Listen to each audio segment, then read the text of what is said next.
আসসালামু আলাইকুম ইমরান। চ্যাপ্টার 6 এর আরো একটি নতুন ভিডিওতে সবাইকে স্বাগত জানাচ্ছি। আজকে আমরা এই চ্যাপ্টারের সেকেন্ড অংশ শুরু করব, অর্থাৎ তাপ রিলেটেড। এতদিন যে ম্যাথগুলো সলভ করেছি বা যে টপিকগুলো করেছি সেগুলো সবকিছু ছিল তাপমাত্রাকে কেন্দ্র করে। বুঝতে পারছি কথা? আজকে আমরা একটা সেকেন্ড পার্ট তাপ রিলেটেড, তাপ শক্তি রিলেটেড যেটুকু আছে সেটুকু শুরু করতে যাচ্ছি। এখন দুইটা জিনিস এখনো পড়াই নাই, একটা হচ্ছে কি গ্যাসীয় পদার্থের প্রসারণ, আর হচ্ছে তরল পদার্থের প্রসারণ। তো দুইটা জিনিস একটু লেস ইম্পর্টেন্ট, তো এই জিনিসগুলোকে আমরা চ্যাপ্টারের শেষে একটু দেখে নিব কোন একটা ভিডিওতে। আগে ইম্পর্টেন্ট যে জিনিসগুলো যেখান থেকে সবসময় সিকিউ প্রশ্ন হয় এগুলো আগে আমরা একটু সলভ করে নিব। বুঝতে পারছি কথা?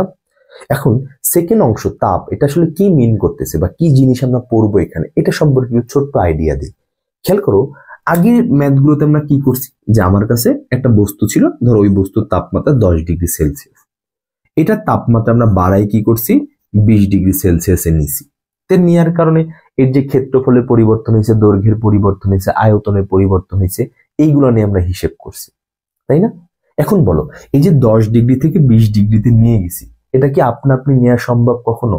একটা বস্তুর তাপমাত্রা যদি আমরা বাড়াইতে চাই সেখানে তাপ দিতে হয় না? তাপ শক্তি ছাড়া কখনো একটা বস্তুর তাপমাত্রা বাড়ে? তাহলে এই যে একটা নির্দিষ্ট তাপমাত্রা বৃদ্ধির কারণে কতটুকু তাপ আমাকে বস্তুটাকে দিতে হবে, এই হিসেবগুলো আমরা কি করবো সেকেন্ড অংশে করব।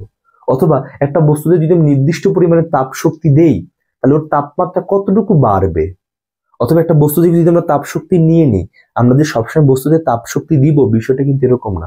অনেক সময় বস্তু থেকে তাপ শক্তি নিব আমরা, যখন তাপ শক্তি বস্তুটাকে দিব তখন তার তাপমাত্রাটা বৃদ্ধি পাবে, আর যখন তার কাছ থেকে নিয়ে নেব তখন তার তাপমাত্রাটা হ্রাস পাবে। তাহলে কতটুকু তাপমাত্রা হ্রাস পাবে বা কতটুকু তাপমাত্রা বৃদ্ধি পাবে, কতটুকু তাপ শক্তি দিলে অথবা কতটুকু তাপ শক্তি শোষণ করে নিলে, এই যে হিসেবগুলো, এগুলো হচ্ছে আমাদের সেকেন্ড অংশের কাজ। বুঝতে পারছি কথা? এখন এই হিসেবগুলো বোঝার জন্য আমাদের তিনটা জিনিস সম্পর্কে খুব ক্লিয়ার আইডিয়া থাকা লাগবে। একটা হচ্ছে তাপ ধারণ ক্ষমতা, আপেক্ষিক তাপ এবং সুপ্ত তাপ। এটা একটু কম কাজে লাগবে আমাদের, বিশেষ করে এই দুইটা জিনিস খুব খুব খুব বেশি ইম্পর্টেন্ট। তো এই তিনটা জিনিসই কি মিন করে এই জিনিসগুলো একটু দেখবো। এই দুটো জিনিস খুবই ক্লোজ, মানে 98% এটা মনে করে একদম সিমিলার, বাকি 2% এক জায়গায় খালি শুধু ভিন্নতা আছে ছোট্ট একটা জায়গায়। তো আমরা এই দুইটা জিনিস একটু ভালো মতো আগে বুঝি কি মিন করতেছে। ধরো আমার কাছে একটা বস্তু আছে, এই যে একটা বস্তু আমি ধরে নিলাম, এটা এটা হচ্ছে একটা বস্তু। হ্যাঁ, ধরলাম এই বস্তুটা হচ্ছে এ বস্তু, এই বস্তুর তাপমাত্রা হচ্ছে 10 ডিগ্রি সেলসিয়াস। বুঝতে পারছি কথা? এখন তুমি কি করছো, এই বস্তু, ওই এই বস্তু যেটা তোমার কাছে ছিল, এই বস্তুটা ওর তাপমাত্রা তুমি 20 ডিগ্রি সেলসিয়াস করে ফেলছো, 20 ডিগ্রি সেলসিয়াস করছো। এখন এখান থেকে যখন এখানে গেছো অবশ্যই তোমাকে কি করতে হয়েছে, বস্তুটাকে কিছু পরিমাণ তাপ শক্তি দিতে হয়েছে। তাপ শক্তি ছাড়া তো কখনো এর তাপমাত্রা বৃদ্ধি পাবে না। তো তাপ ধারণ ক্ষমতা কি বলতেছে, এই যে তুমি যে পুরো বস্তুর তাপমাত্রাটা 10 ডিগ্রি সেলসিয়াস বাড়াইছো, আমি ধরতেছি এর জন্য এখানে ধর আমার তাপ লাগছে 200 জুল, আমি ধরে নিলাম তাপ লাগছে আমার 200 জুল। তো কত ডিগ্রি বৃদ্ধির জন্য? 10 ডিগ্রি বৃদ্ধির জন্য। তো তাপ ধারণ ক্ষমতা বলতেছে না তুমি 10 ডিগ্রি বৃদ্ধি করবা না, তোমার কাছে যে পুরো বস্তুটা আছে ওই বস্তুর তাপমাত্রা তুমি 1 ডিগ্রি সেলসিয়াস বাড়াবা। কথা বুঝতে পারছো? 1 ডিগ্রি সেলসিয়াস বাড়াবা। তাহলে 1 ডিগ্রি সেলসিয়াস যদি তুমি বাড়াইতে চাও তাহলে এখানে যতটুকু পরিমাণ তাপ আমার দিতে হবে ওইটাই হচ্ছে তাপ ধারণ ক্ষমতা। বুঝতে পারছি কথা? তার মানে কি, তার মানে এখানে ধরো বস্তু 10 ডিগ্রি সেলসিয়াস ছিল, গেছি কোথায় 20-এ, না ওইটা না, কি বলছে তুমি 1 বাড়াবা, 1, তাহলে 1 বাড়ানোর মানে কত, 11 ডিগ্রি সেলসিয়াস, 11 ডিগ্রি সেলসিয়াস। তাহলে এখানে যতটুকু তাপ লাগবে, এখানে যতটুকু তাপ লাগবে ওইটাই হচ্ছে বস্তুর তাপ ধারণ ক্ষমতা। তাহলে বলো 10 বাড়াইতে লাগছে কত আমার 200, তাহলে 1 বাড়াইতে লাগবে কত, 200 ডিভাইড বাই হচ্ছে কত 10, তার মানে কত 20 জুল। তার মানে যে 10 থেকে যখন 11-তে যাবো এখানে তাপ লাগবে কত আমার 20 জুল। এই 20 জুলটাই হচ্ছে এই বস্তুর তাপ ধারণ ক্ষমতা। বুঝতে পারছি কথা? এটা হচ্ছে কি আমার তাপ ধারণ ক্ষমতা। খেয়াল, তার মানে পুরো বস্তুর তাপমাত্রা 1 ডিগ্রি সেলসিয়াস, 1 ডিগ্রি সেলসিয়াস বাড়ানো যেই কথা, 1 কেলভিন বাড়ানো কিন্তু একই কথা। কারণ আমরা পড়ে আসি তাপমাত্রার পার্থক্য সেলসিয়াস স্কেল এবং কেলভিন স্কেলে কি সেম। তাহলে 1 ডিগ্রি সেলসিয়াস বাড়ানো যেই কথা, 1 কেলভিন বৃদ্ধি করা কি একই কথা। তো কোন একটা বস্তুর তাপমাত্রা 1 কেলভিন বাড়াতে যে পরিমাণ তাপ শক্তি প্রয়োজন ওই তাপ শক্তিকে ওই বস্তুর তাপ ধারণ ক্ষমতা বলে। বুঝতে পারছি কথা? বুঝতে পারছি? তার মানে তুমি পুরো বস্তুর তাপমাত্রা 1 বাড়াবা, এই 1 বাড়াইতে তোমার যতটুকু তাপ লাগবে ওই তাপটাই হচ্ছে ওই বস্তুর তাপ ধারণ ক্ষমতা। ক্লিয়ার সবার কাছে? ক্লিয়ার? হ্যাঁ, ওকে ফাইন। এবার আসো, আই গেস তাপ ধারণ ক্ষমতা ক্লিয়ার। এবার আসো আপেক্ষিক তাপ। আপেক্ষিক তাপ আমাদের কি বলতেছে? আপেক্ষিক তাপ। তো এখানে তুমি কি করছো? এখানে পুরো বস্তুর তাপমাত্রাটা তুমি কি করছো? 1 কেলভিন বাড়াইছো। তাহলে যেই তাপটা লাগছে সেই তাপটাকে আমরা বলতেছি কি? তাপ ধারণ ক্ষমতা। এখন আপেক্ষিক তাপ বলতেছে যে না, তুমি এটা করবা না। তুমি কি করবা? তোমার কাছে পুরো বস্তু আছে, এই পুরো বস্তুর কাছ থেকে তুমি 1 কেজি নিয়ে নিবা। 1 কেজি, 1 কেজি পুরো বস্তু ছিল, 1 কেজি নিয়েছি আমি। এবার এই 1 কেজির তাপমাত্রা তুমি 1 ডিগ্রি অথবা 1 কেলভিন বাড়াবা। তাহলে এখানে যে তাপটা লাগবে সেই তাপটাই হচ্ছে আপেক্ষিক তাপ। তার মানে পুরো বস্তুর তাপমাত্রা 1 কেলভিন বাড়াবো, তাহলে যেই তাপটা লাগবে সেটা হচ্ছে কি? আমার তাপ ধারণ ক্ষমতা। আর ওই পুরো বস্তু থেকে আমি 1 কেজি ভর নিব, 1 কেজি ভর। ওই 1 কেজি ভর নিয়ে ওইটার তাপমাত্রা 1 কেলভিন বাড়াবো, তাহলে ওখানে যে তাপটা লাগবে সেই তাপটা হচ্ছে আমাদের কি? আপেক্ষিক তাপ। বুঝতে পারছি কথা? বুঝতে পারছি? পুরো বস্তু তাপ ধারণ ক্ষমতা, পুরো বস্তু থেকে 1 কেজি আপেক্ষিক তাপ। ক্লিয়ার সবার কাছে? হ্যাঁ, এখন আসো এগুলার ম্যাথমেটিক্যাল ইকুয়েশনে যাই আমরা। ম্যাথমেটিক্যাল ইকুয়েশনে তাহলে কি? আমরা প্রথমে আপেক্ষিক তাপ ধারণ ক্ষমতাটা একটু দেখব। তাপ ধারণ ক্ষমতা। এটা সংজ্ঞাটা যদি আমরা লিখতে চাই তাহলে কি? কোনো বস্তুর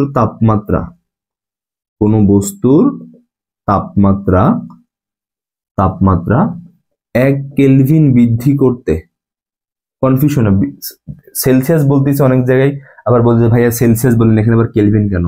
কারণ তাপমাত্রার পার্থক্য সেলসিয়াস স্কেল কেলভিন স্কেলে একই।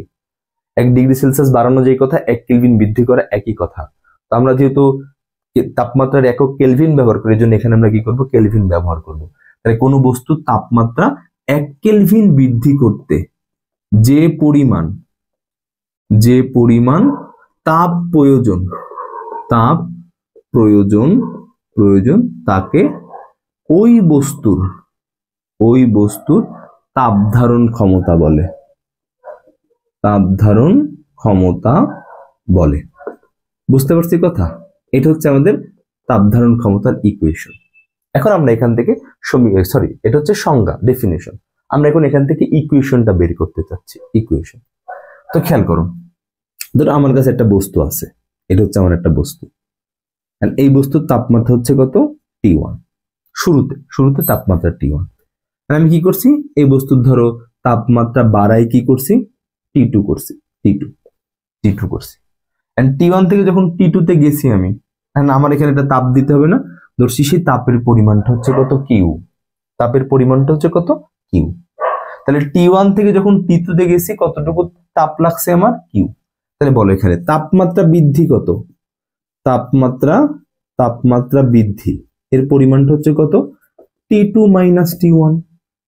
এটা মানে হচ্ছে কত? T2 মাইনাস হচ্ছে কত? T1। এখন এই যে T2 মাইনাস T1 এটুকু করতে আমার তাপ লাগছে কতটুকু? কিউ পরিমাণ। আমি কি বলতে পারি? যে T2 মাইনাস T1 বৃদ্ধিতে প্রয়োজনীয় তাপ এর পরিমাণটা হচ্ছে কত? কিউ। কিন্তু তাপ ধারণ ক্ষমতা তো আমাকে T2 মাইনাস T1 এর কথা বলে নাই, ও আমাকে বলছে যে তুমি 1 কেলভিন বাড়াবা, 1 কেলভিন, তাহলে ওখানে যে তাপটুকু লাগবে সেটাই হচ্ছে তাপ ধারণ ক্ষমতা। তো আমি এখানে বাড়াই ফেলছি কতটুকু? T2 minus T1। তাহলে এটা তো হওয়া যাবে না, হইতে হবে কি? 1 কেলভিন। আমরা কি বলতে পারি? বা একক বৃদ্ধিতে প্রয়োজনীয় তাপ কিউ ডিভাইডেড বাই কত? T2 minus T1। তাহলে এই যে একবারেতে কতটুকু তাপ লাগতেছে আমার, এইটা না, এই যে এইটাই হচ্ছে আমাদের তাপ ধারণ ক্ষমতা। বুঝতেছো কথা? যেটাকে আমরা সি দ্বারা প্রকাশ করি। সি মানে হিট ক্যাপাসিটি, তাপ ধারণ ক্ষমতা। এটাকে আমরা সি দ্বারা প্রকাশ করি। তাহলে এখানে সি সমান আমরা কি বলতে পারি? সি সমান কিউ ডিভাইডেড বাই হচ্ছে কত? T2 minus T1। এটাকে আবার এভাবে লেখা হয় C equals to Q. T2 minus T1 না, এটাকে বলা হয় ডেল টি। তাপমাত্রার পরিবর্তনকে কি দ্বারা প্রকাশ করা হয়? ডেল টি দ্বারা। তাহলে এটা হচ্ছে আমাদের সি এর ইকুয়েশন, সি সমান সমান কিউ ডিভাইডেড বাই হচ্ছে কত ডেল টি। বুঝতে পারছি কথা? তাহলে এটার একক যদি আমরা এখন বের করতে চাই, একক, তাহলে একক কত হবে এখানে? একক হবে, এটা হচ্ছে জুল আর এটা হচ্ছে ডেল টি, মানে এটার একক হচ্ছে কি কেলভিন। তাহলে উপরে হচ্ছে জুল, নিচে কেলভিন, তাহলে কত হবে? Joule per kelvin. এটা হচ্ছে কি আমাদের তাপ ধারণ ক্ষমতার একক। বুঝতে পারছি কথা? এটা হচ্ছে তাপ ধারণ ক্ষমতার equation, C equals to Q divided by del T. এটা মাথায় রেখে, ওকে, ক্লিয়ার? আচ্ছা ঠিক আছে, বুঝলাম। এবার আসি আপেক্ষিক তাপ। এবার আসি আপেক্ষিক তাপ। খেয়াল করো, আমি এর মুছলাম না, এটা আমার কাজে লাগবে। এখানে কি জাস্ট খালি লিখবো 1 কেজি ভরের, জাস্ট কিছু না, জাস্ট 1 কেজি ভরের, 1 কেজি ভরের কোন বস্তুর তাপমাত্রা, এটাই হচ্ছে আমাদের তাপ আপেক্ষিক তাপের সংজ্ঞা। আপেক্ষিক তাপ, এটাই হচ্ছে আমাদের আপেক্ষিক তাপের সংজ্ঞা। জাস্ট ওইটার আগে খালি 1 কেজি ভরের লাগাই দিব। 1 কেজি ভরের কোন বস্তুর তাপমাত্রা 1 কেলভিন বৃদ্ধি করতে যতটুকু তাপ লাগে, সেই তাপটাই হচ্ছে কি আমাদের আপেক্ষিক তাপের মান। বুঝতে পারছি কথা? তো আমি ধরতেছি যে আমার কাছে এম ভরের একটা বস্তু আছে, যার তাপমাত্রা শুরুতে ছিল কত T1, আর আমি তাপমাত্রা বাড়াই ওই এম ভরের বস্তুর করছি কত T2। এখন ধরে নিচ্ছি এখানে আমার যে তাপটুকু লাগছিল, আমার এখানে যে তাপটুকু লাগছিল, সেই তাপের পরিমাণটা হচ্ছে কত কিউ। আমি ধরে নিলাম এটা, সেই তাপের পরিমাণটা হচ্ছে কত কিউ। তাহলে বলছে এম ভরের বস্তু T1 তাপমাত্রায় ছিল, তাপমাত্রাটা চেঞ্জ করে আমি কি করছি T2 করছি, এখানে তাপ লাগছে কতটুকু আমার কিউ পরিমাণ। তোমাকে আপেক্ষিক তাপ কি বলতেছিল? যে তুমি 1 কেজি ভরের তাপমাত্রা 1 কেলভিন বাড়াবা। দেখেন তাপমাত্রা বৃদ্ধি করছি কতটুকু আমি T2 মাইনাস T1 পরিমাণ। কতটুকু ভরের বস্তু? এম ভরের বস্তু। তো এটা তো হওয়া যাবে না, 1 কেজি ভর হইতে হবে, তার তাপমাত্রা বৃদ্ধিটা কি হইতে হবে? 1 কেলভিন হইতে হবে। তাহলে এখানে আমি কি বলতে পারি? আমি এখানে বলতে পারি না যে এম ভরের তাপমাত্রা T2 মাইনাস T1 বৃদ্ধিতে প্রয়োজনীয় তাপ এর পরিমাণ হচ্ছে কিউ। তো আমার তো এটা হওয়া যাবে, আমার লাগবে কি 1 কেজি ভরের তাপমাত্রা কি করব? 1 বাড়াবো। তাহলে 1 বাড়াইতে প্রয়োজনীয় তাপ কত হবে? এখানে হবে কিউ, আর এরা দুইজন কি হবে? নিচে ভাগ হয়ে যাবে। তাহলে কত? Q divided by M into T2 minus T1। তাহলে যে 1 কেজির তাপমাত্রা 1 বাড়াইছি, তাহলে এখানে তাপ লাগলো কতটুকু? এই এতটুকু তাপ লাগছে এখানে। তাহলে এইটাই হচ্ছে কিসের মান? আমাদের আপেক্ষিক তাপের মান। বুঝতে পারছি কথা? যেটাকে আমরা কি করি? এস দ্বারা প্রকাশ করি। আপেক্ষিক তাপ হচ্ছে এস, স্পেসিফিক হিট এস। বুঝতে পারছি কথা? এটা হচ্ছে আমাদের আপেক্ষিক। তাহলে কি দাঁড়িয়েছে? কিউ এম T2 মাইনাস হচ্ছে কত T1। বুঝতে পারছি কথা? তাহলে আমরা এখান থেকে কি বলতে পারি? তাহলে আমাদের যে এস এর ইকুয়েশনটা পাইলাম, এস ইকুয়ালস টু কত? Q divided by M T2 minus হচ্ছে কত T1। ওকে, তাহলে খেয়াল করো, তাহলে এই যে T2 মাইনাস T1, এটাকে কি লেখা যায়? M del T. তাহলে এটা হচ্ছে কি আমাদের আপেক্ষিক তাপের সমীকরণ, S equals to Q divided by M del T. এখন এটার একক বের করতে চাই আমরা, এটার একক। তাহলে উপরে হচ্ছে কত? জুল, এখানে হচ্ছে কত? কেজি, এটা হচ্ছে কত? কেলভিন। তাহলে এটা হবে কি? Joule per KG per kelvin. এটা হচ্ছে কি আমাদের আপেক্ষিক তাপের একক। এই যে উপরে জুল, নিচে কেজি আর কেলভিন ভাগাকার আছে, এটা উল্টে গেলে -1 হবে। তাহলে joule per KG per kelvin. এটা হচ্ছে কিসের মান? আমাদের আপেক্ষিক তাপের এককের ভ্যালু। বুঝতে পারছো? ভ্যালু না তো, মানে একক আর কি। এটা হচ্ছে আমাদের আপেক্ষিক তাপ। এখন আমি শুরুতেই তোমাদের বলছি যে ভাই, আমরা এখানে কিন্তু তাপ নিয়ে হিসেব করব। আমরা কিন্তু এখানে তাপ নিয়ে হিসেব করবো, আমরা কিন্তু অন্য কোনো কিছু নিয়ে হিসেব করব না। তাহলে খেয়াল করো তো, ওখানে আমরা কি পাইলাম? যে আমরা জানি এস ইকুয়ালস হচ্ছে কত? Q divided by M del T. আমার দরকার কি? তাপের হিসেব করব আমরা। তাহলে এখানে কি বলতে পারি? তাহলে কিউ সমান সমান কত? M S del T. এই জিনিসটা খুব ভালো মতো মাথায় রাখো। সবচেয়ে ব্যবহৃত ইকুয়েশন হবে আমাদের এইটা, কিউ ইকুয়ালস টু কত? M S del T. এখন বলতে পারো ভাইয়া কখন ব্যবহার করব? একদম সহজ কথা, তাপমাত্রা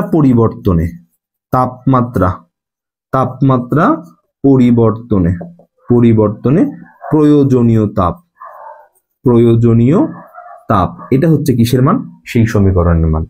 তাপমাত্রা পরিবর্তন মানে কি, যে ধরো একটা বস্তুর তাপমাত্রা 10 ডিগ্রি সেলসিয়াস হতে 20 ডিগ্রি সেলসিয়াসে গেছে, তাহলে এখানে কিসের পরিবর্তন হয়েছে, তাপমাত্রার পরিবর্তন হয়েছে না। তাহলে এই জায়গায় যে তাপটুকু লাগছে সেই তাপটুকু নির্ণয় করার ইকুয়েশন হচ্ছে এটা, কিউ ইকুয়ালস টু কত, এম এস ডেল টি, যেখানে এমটা হচ্ছে ওই বস্তুর ভর, যেই বস্তুটা 10 থেকে 20 ডিগ্রিতে গেছে, এস হচ্ছে ওই বস্তুটার আপেক্ষিক তাপের মান, মানে ওই বস্তুর প্রতি কেজির তাপমাত্রা 1 কেলভিন বাড়ানোর জন্য আমার কতটুকু তাপ দরকার, সেটা হচ্ছে এস মানে আপেক্ষিক তাপ, যেটা প্রশ্নের মধ্যে বলা থাকবে। আর ডেলটি মানে হচ্ছে তাপমাত্রার পরিবর্তন, বুঝতে পারছি কথা, ডেলটি মানে হচ্ছে তাপমাত্রার পরিবর্তন। এখন খেয়াল করো, এখানে তো বস্তুর তাপমাত্রা কি হয়েছে, বাড়ছে, 10 থেকে কি হয়েছে, 20 হয়েছে, তাহলে এখানে আমাকে কি করতে হবে, বস্তুটাকে তাপ দিতে হবে, বুঝতে পারছো কথা। তো যখন তুমি প্রশ্ন পড়ে দেখবা যে বস্তুর তাপমাত্রা বাড়ছে বাড়ছে 10 থেকে 20, 20 থেকে 30 এরকম, তখন এই কিউটা হবে কি, বস্তু কর্তৃক গৃহীত তাপ, বুঝতে পারছি কথা, এই কিউটা হবে কি, বস্তু কর্তৃক গৃহীত তাপ, ওকে। আর যখন দেখবা বস্তুর তাপমাত্রা কমছে, ধরো 20 ডিগ্রি সেলসিয়াস হতে 10 ডিগ্রি সেলসিয়াসে আসছে, তাহলে তাপমাত্রা কমছে, সেক্ষেত্রে বস্তুরা কি করবে, তাপ বর্জন করবে, বর্জন। তাহলে সেই ক্ষেত্রে যে কিউটা দেখতে পাচ্ছ, এই কিউ এর মানটা হবে বর্জিত তাপ। একই সূত্র, জাস্ট তাপমাত্রা বৃদ্ধি এবং হ্রাসের উপর ভেদ করে এই কিউটা চেঞ্জ হবে। তাপমাত্রা বৃদ্ধি হলে কি হবে, গৃহীত তাপ, তাপমাত্রা হ্রাস হলে কি হবে, বর্জিত তাপ, বুঝতে পারছো কথা। এই ডেলটিটা এবার ভালো মতো মাথায় রাখবা। ডেলটি মানে হচ্ছে কি, বড় মাইনাস ছোট, এটা যাই হোক না কেন সহজ কথা, ডেলটি মানে বড় মাইনাস ছোট। এখন ধরো এটা হচ্ছে কি, তাপমাত্রা বাড়ছে এখানে, তাহলে এই ডেলটির মানটা কত হবে, 20 - 10। এখানে তাপমাত্রা কি হচ্ছে, এই যে এই কেসে তাপমাত্রা কমছে, তাহলে এখানে কত হবে, 20 - 10। মানে সহজ কথা, ডেলটির মান হচ্ছে বড় মাইনাস ছোট। এখন তাপমাত্রা কমুক আর তাপমাত্রা বাড়ুক, ধরো এটা 20 থেকে কমে ধরো 5 হয়েছে, তাহলে এখানে তাপমাত্রা কি কমছে না, তাহলে এখানে ডেলটির ভ্যালু কত হবে, 20 মাইনাস হচ্ছে কত, 5। আরো স্পেসিফাই বললে, এটা তো শুরুতে টেম্পারেচার 10 থেকে 20 হয়েছে, তাহলে এটা আমার কিসের মান, T1 এর মান, এটা হচ্ছে কিসের মান, আমার T2 এর মান। এখানে তো তাপমাত্রা কমছে, শুরুতে কত ছিল এটা, তাহলে এইটা এই ক্ষেত্রে T1, এটার মান হচ্ছে কত, T2, বুঝতে পারছো কথা। তাহলে যখন তাপমাত্রা বাড়ে তখন পরিবর্তিত তাপমাত্রা মানে পরে যেটা হয় সেটার মান তো বেশি হয়, তাহলে তাপমাত্রা বাড়লে এটার মান কি হবে, T2 মাইনাস T1, বড় মাইনাস ছোট। আর তাপমাত্রা যখন কমবে তখন কি, T1 মাইনাস T2। যদি এটা রাখতে মনে কষ্ট হয় তাহলে সহজ কথা, মানে এত ভেজাল নাই, ডেলটি মানে বড় মাইনাস ছোট, এখন যাই হোক না বড় মাইনাস ছোট। তাহলে এটা ভালো মতো মাথায় রাখো, সবচেয়ে বেশি আমরা কি করব, এইটাকে ব্যবহার করব। ওকে ওকে ওকে ফাইন ওকে। এবার খেয়াল করো, এটা তো বুঝলাম আমরা, তাপ ধারণ ক্ষমতা বুঝলাম, আমরা আপেক্ষিক তাপও বুঝলাম। এখন এই তাপ ধারণ ক্ষমতা এবং এই আপেক্ষিক তাপের মধ্যে একটা সম্পর্ক আছে। এই যে তুমি কি পড়লা, সি পড়লা আর কি পড়লা, এস পড়লা, এদের দুইজনের মধ্যে একটা সম্পর্ক আছে। তাহলে কি, সি ও এস এর মধ্যে সম্পর্ক, এই সম্পর্কটা আমরা ফাইন্ড আউট করতে চাচ্ছি এখান থেকে। তাহলে খেয়াল করো তো, আমরা কি পড়ে আসলাম মাত্র, এস ইকুয়ালস টু কি পড়ে আসছি, Q divided by M del T. এটা হচ্ছে কত, 1 নম্বর সমীকরণ পড়ছি। আবার দেখো কি পড়ছি, সি ইকুয়ালস টু কত, কিউ ডিভাইডেড বাই হচ্ছে ডেল টি। এটা কি আমাদের সেকেন্ডটা, এটা হচ্ছে তাপ ধারণ ক্ষমতা, এটা হচ্ছে কি আপেক্ষিক তাপ, দুইটা ইকুয়েশন আমরা পড়ে আসছি। এখন দেখো তো আমরা এখান থেকে কি বলতে পারি, যে ফ্রম 1 মানে এই 1 নং সমীকরণ, এখান থেকে আমরা কি বলতে পারি, যে S equals to Q divided by M del T. দেখো তো এই জিনিসটাকে এইভাবে লেখা যায় না, S equals to 1/m into Q divided by del T, কোনো সমস্যা? এরকম ভাবে লিখলে উপরে উপরে গুণন হবে, নিচে নিচে গুণন হবে, ঘুরে ফিরে আমরা কি পাবো, সেম জিনিসটাই পাবো। এখন খেয়াল করো, এখানে এস পাইলাম 1/m into Q divided by del T, Q divide by del T, এটার মান আবার কত, সি। এখানে কি বলতে পারি, সি, এই যে এইটুকের পরিবর্তে, তাহলে এই এমটা এখানে গুণন হয়ে যাবে, তাহলে সি সমান সমান এম ইন্টু এস। এটা হচ্ছে সি এবং এস এর মধ্যে সম্পর্ক, C equals to M S. এবার কিছু কিছু আপেক্ষিক তাপের কথা আমি বলে দিচ্ছি, এই জিনিসগুলো ভালো মতো মাথায় রাখবা। তবে আপেক্ষিক তাপ প্রশ্নের মধ্যে বলে দেয়া থাকে, এটা আমি মানি, বাট আমাদের মনে রাখতে হবে এমসিকিউ এর জন্য যদি কখনো না দেয় আমরা যেন খুব ভালো মতো ব্যবহার করতে পারি, বুঝতে পারছি? এই চ্যাপ্টার সবচেয়ে বেশি যেটা ব্যবহার করবো সেটা হচ্ছে পানি, এটা হচ্ছে বস্তু, এটা হচ্ছে আপেক্ষিক তাপ, একক কিসে থাকবে, joule per KG per kelvin, এটাতে থাকবে। বুঝতে পারছি কথা, এই এককে থাকবে। তাহলে পানির আপেক্ষিক তাপ হচ্ছে 4200। এরপরে সবচেয়ে বেশি যেটা ব্যবহার করবো সেটা হচ্ছে বরফ, সেটা হচ্ছে কত, 2100। এরপরে জলীয় বাষ্প, জলীয় বাষ্প এটা হচ্ছে কত, 2000। মাথায় রাখো এই দুইটা সবচেয়ে বেশি ব্যবহার করবে চ্যাপ্টারে, তো এটা একদম মুখস্থ করে ফেলতে হবে। পানি 4200, বরফ হচ্ছে 2100। পানি 4200, বরফ হচ্ছে কত, 2100। একদম ঠাডা মুখস্থ। এবার জলীয় বাষ্প, জলীয় বাষ্প হচ্ছে 2000। এরপর যেটা আমরা ব্যবহার করবো সেটা হচ্ছে তামা, তামা, তামা হচ্ছে কত, 400। 400 এগুলো বলতে কি বুঝাতেছে, এই যে পানির 4200 আপেক্ষিক তাপ, joule per KG per kelvin. এটা কি আপেক্ষিক তাপ মানে কি ছিল, 1 কেজির তাপমাত্রা 1 কেলভিন বাড়াবা। তার মানে এটা দ্বারা কি মিন করতেছে, এটা দ্বারা মিন করতেছে তোমার কাছে যদি 1 কেজি পানি থাকে এবং এই পানির তাপমাত্রা তুমি যদি 1 ডিগ্রি সেলসিয়াস বাড়াইতে চাও, তাহলে তোমাকে ওই পানিটাকে 42 জুল তাপ দিতে হবে। 2 ডিগ্রি বাড়াইতে চাইলে 4400, আর 4200 গুণন হচ্ছে কত, 2 ডিগ্রি যদি বাড়াইতে চাও। 3 ডিগ্রি বাড়াইতে 4200 গুণন 3। বুঝতে পারছো কথা? তাহলে এই আপেক্ষিক তাপগুলোর মানে হচ্ছে যে তুমি ওই বস্তুগুলোর তাপমাত্রা যদি 1 ডিগ্রি সেলসিয়াস করে বাড়াইতে চাও, তাহলে অতটুকু পরিমাণ কি করতে হবে, তোমাকে তাপ দিতে হবে। তামা 400, মানে কোন একটা তামা যদি তোমার কাছে থাকে, ওর তাপমাত্রা তুমি যদি 1 ডিগ্রি বাড়াইতে চাও তাহলে 400, 2 ডিগ্রি দিলে 800, 3 ডিগ্রি দিলে 1200। বুঝতে পারছি কথা এইটা। এরপরে যেটা আমরা সবচেয়ে বেশি ব্যবহার করবো সেটা হচ্ছে পিতল। পিতলের হচ্ছে কত, পিতল হচ্ছে 380। বুঝতে পারছি কথা। তো এই জিনিসগুলো খুব ভালো মতো মাথায় রাখতে হবে। এই যে এই পাঁচটা তুমি যদি আমি বলতেছি বইয়ের কোশ্চেনের মধ্যে বলে দেয়া থাকে, তারপরে আমরা এগুলা কি করবো, মুখস্থ করবো। আমি যখন ম্যাথ সলভ করবো তখন কিন্তু প্রশ্ন কিন্তু বলে দেবো না, এগুলো কিন্তু ভালো মতো মাথায় রেখো, ঠিক আছে? এই জিনিসগুলো খাতায় লিখো তোমরা, ওকে? তাহলে এটা গেল আমাদের আপেক্ষিক তাপ। এবার আসো একদম শেষের যে টপিকটা, সেটা হচ্ছে সুপ্ত তাপ। সেটা হচ্ছে সুপ্ত তাপ, ওকে? খেয়াল করো একটু ছোট, এই জিনিসটা তোমরা কেমিস্ট্রিতে পড়ছো, পদার্থের অবস্থা যে চ্যাপ্টারটা আছে, এই চ্যাপ্টারে তোমরা জিনিসটুকু ভালো মতো পড়ছো। তারপর আমি আবার একটু বলি যে ধরো এটা হচ্ছে আমার -5 ডিগ্রি সেলসিয়াস তাপমাত্রার একটা বরফের খণ্ড, এইটা। তাহলে এটা যদি আমরা ওই অবস্থার পরিবর্তনের সাথে সাথে যদি এর সময়ের সাথে যদি গ্রাফটা দেখি, এই গ্রাফটা কেমন হবে? ধরো এটা হচ্ছে এক্স অক্ষ, এটা হচ্ছে আমাদের ওয়াই অক্ষ। এখানে আমরা কি করছি, এই বরাবর ধরো, এটা বরাবর ধরো সময় আমরা চিন্তা করছি, আর এই বরাবর ধরো তাপমাত্রা চিন্তা করছি, ওয়াই অক্ষ বরাবর তাপমাত্রা। তাহলে এই যে এটা হচ্ছে কত আমাদের, 0 ডিগ্রি সেলসিয়াস। 0 ডিগ্রি সেলসিয়াস, এই যে জায়গাটা হচ্ছে আমাদের 0 ডিগ্রি সেলসিয়াস। বরফ আছে কোথায়, -5-এ। তাহলে ও 0-র নিচে আছে, তাহলে এই জায়গায় কি আছে, যে -5 ডিগ্রি সেলসিয়াস বরফ আছে। তাহলে খেয়াল করো, এটাকে যখন আমরা তাপ দিব, এর মধ্যে এরকম এর যে পরমাণুগুলা অনুগুলো আছে, এরা খুব খুব একে অপরের সাথে খুব আন্তঃনবিক আকর্ষণ বল দৃঢ়ভাবে একটা আরেকটার সাথে কি আছে, এরকম ভাবে যুক্ত আছে। কথা বুঝতে পারছো? তুমি তাপ দিচ্ছ, তাপ দিলে কি হয়, তাপমাত্রা বৃদ্ধি পায় পদার্থের। এখন দেখলা তাপ দিচ্ছ তুমি, এই যে তাপ দিচ্ছ, বরফটাকে তাপ দিচ্ছ, তাপ দিতে দিতে দেখবা যে তাপমাত্রা বাড়তেছে, বাড়তে বাড়তে বাড়তে বাড়তে বাড়তে একটা সময় গিয়ে দেখলা এর তাপমাত্রা 0 ডিগ্রি সেলসিয়াস হয়েছে। তাই এখানে -5 ডিগ্রি সেলসিয়াসের বরফ, এখানে 0 ডিগ্রি সেলসিয়াসের বরফ। এখন তুমি তাপ দিচ্ছ বরফটাকে, সময় অতিবাহিত হচ্ছে, আমি দেখতেছি কি তাপ দিলে তো তাপমাত্রাটা বাড়া দরকার। তো আমি কিছু সময় দেখবো, তুমি বরফটাকে যখন তাপ দিবা, কিছু সময় দেখবা যে বরফের তাপমাত্রাটা বাড়তেছে না, বরফের তাপমাত্রাটা বাড়তেছে না, না বেড়ে কি হচ্ছে, এই বরফটা গলা শুরু করছে। কথা বুঝতে পারছো?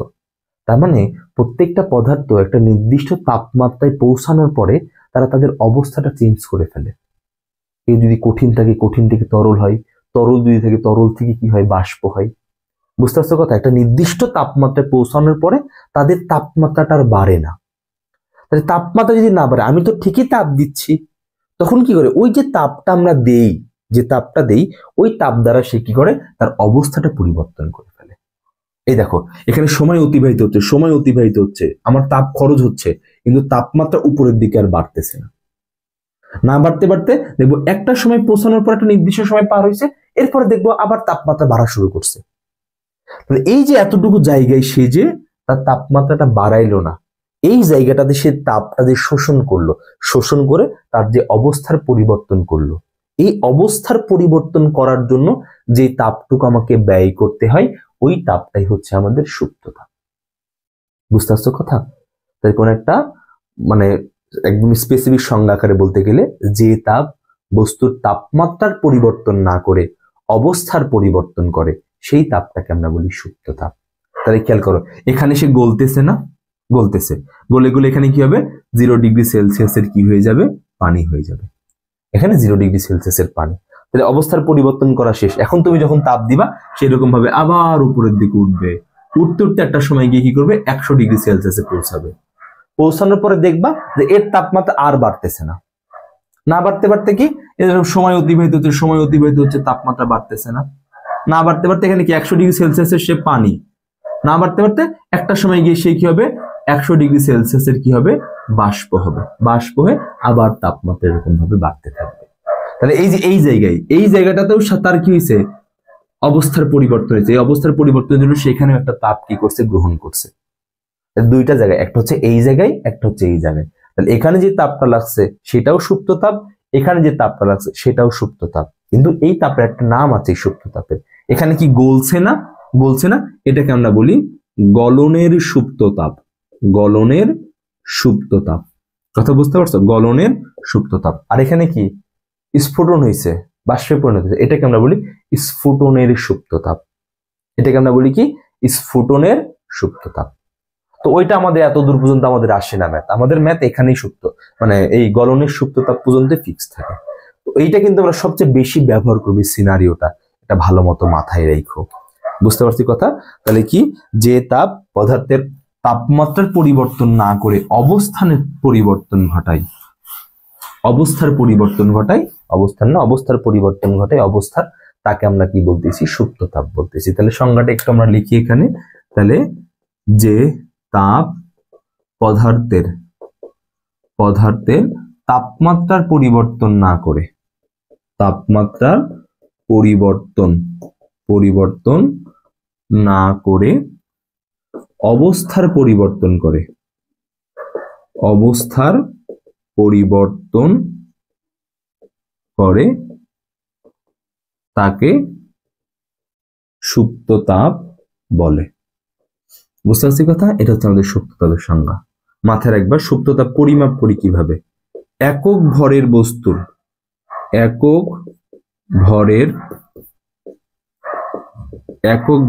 বস্তুর অবস্থার পরিবর্তন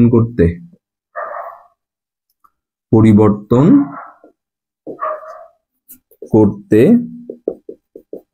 যে তাপ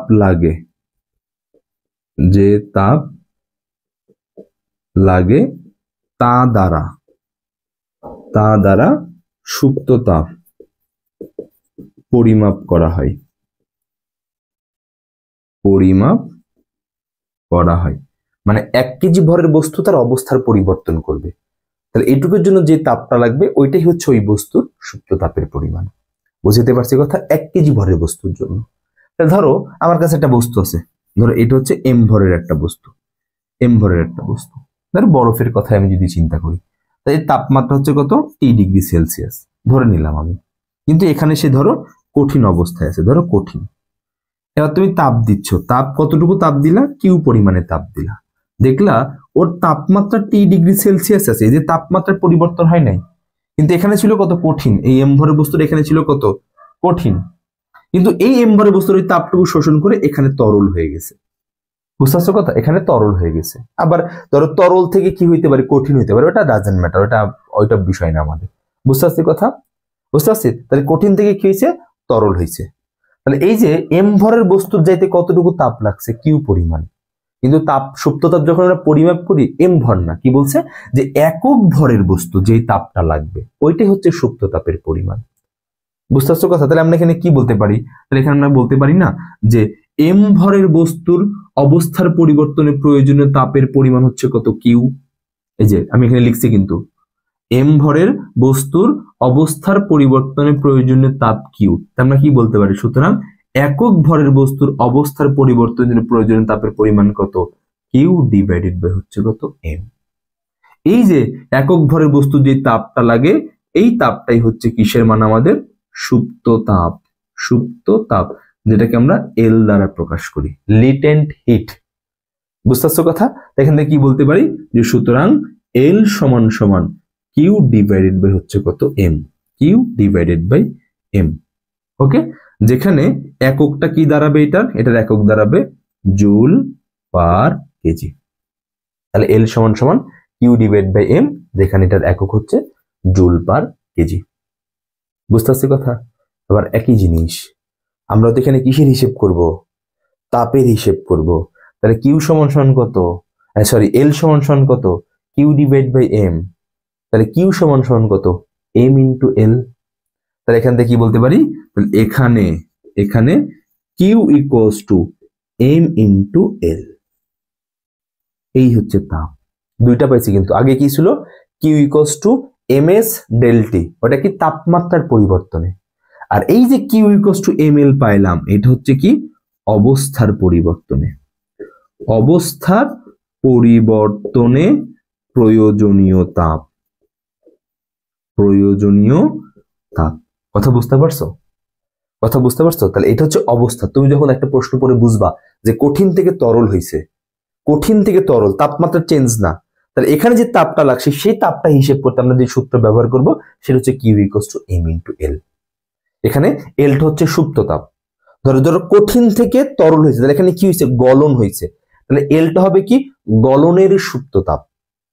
ধরো তরল থেকে বাষ্প হয়েছে, তরল থেকে বাষ্প, তাহলে এখানে কি হচ্ছে স্ফুটন, তাহলে এটা কি স্ফুটনের সুপ্ত তাপ। ওই জায়গায় এই এলটা হবে তখন স্ফুটনের সুপ্ত তাপ। তো এই জিনিসগুলো আমাদের ওখানে বলা থাকবে, এটা নিয়ে আমাদের ঝামেলা নাই। বুঝতেছো কথা? তো আমরা সবচেয়ে বেশি যেটা ব্যবহার করবো সেটা একটু বলে দিই, সেটা হচ্ছে কি বরফ গলনের সুপ্ত তাপ। বরফ গলনের সুপ্ত তাপ, স্ফুটনের না কিন্তু, গলনের। সেটার মান হচ্ছে বরফের, বরফ গলনের, গলনের এল, এটার মান হচ্ছে 3,34,000, 3,34,000 জুল পার কেজি। এটা পুরাতন বইতে 3,36,000 দেওয়া, তো আমাদের বইতে যেটা দেওয়া আছে আমরা সেটা ব্যবহার করব। কথা বুঝতে পারছো? যদি প্রশ্নে দেওয়া না থাকে তাহলে 3,34,000 ব্যবহার করব। আর প্রশ্নে যেটা বলা থাকবে, ম্যাক্সিমাম ক্ষেত্রে প্রশ্নের মধ্যে বলা থাকে, তো প্রশ্নে যেটা বলা থাকবে আমরা কি করব, সেটাকেই ব্যবহার করব। বুঝতে পারছি কথা? আর না বলা থাকলে 3,34,000। বুঝতে পারছি? হ্যাঁ, তো এইটা দ্বারা কি বুঝাইতেছে বলতো? এটা কি, এটা হচ্ছে গলনের। তার মানে বোঝাইতেছে তুমি যদি 1 কেজি বরফকে 1 কেজি পানিতে কনভার্ট করতে চাও, তাহলে তোমার 3,34,000 জুল তাপ দিতে হবে। এটাই বুঝাই। বুঝতেছো কথা? এটা হচ্ছে বুঝাই। তাহলে এখানে দুটো জিনিস ভালো মতো মাথায় ঢোকাও, একটা হচ্ছে তাপমাত্রা পরিবর্তনের প্রয়োজনীয় তাপ, একটা হচ্ছে অবস্থা পরিবর্তনের প্রয়োজনীয় তাপ। তাপমাত্রা পরিবর্তনের প্রয়োজনীয় তাপ হচ্ছে Q equals to M S del T, আর অবস্থার পরিবর্তনের প্রয়োজনীয় তাপ কিউ সমান সমান এম ইন্টু এল। এই দুইটা সূত্র আমাদের লাগবে, আর কিচ্ছু লাগবে না। এই দুইটা সূত্র দিয়ে সমস্ত সেকেন্ড পার্টে যত যা দেখতে পাচ্ছ তাপের হিসাব সব শেষ করবো আমরা। ঠিক আছে? এই জিনিসগুলো খুব ভালো মতো বাসায় প্র্যাকটিস করো, পড়ো। দেখাবে নেক্সট ভিডিওতে। আল্লাহ হাফিজ।